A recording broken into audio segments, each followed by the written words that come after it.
Sixology!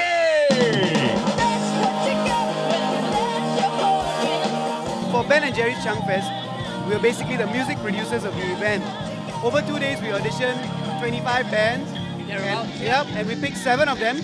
And basically, the 7 of them will not just perform at Chunk Fest, but they will also record one original song, which we will put together in a CD compilation called Chunk Tunes. And the CD will be distributed at all Ben and Jerry's scoop shops. The song that we wrote for Chunk Tunes is Dream, and it was inspired by romantic love, written more like for lovers, but it actually can also be applied to friends as well.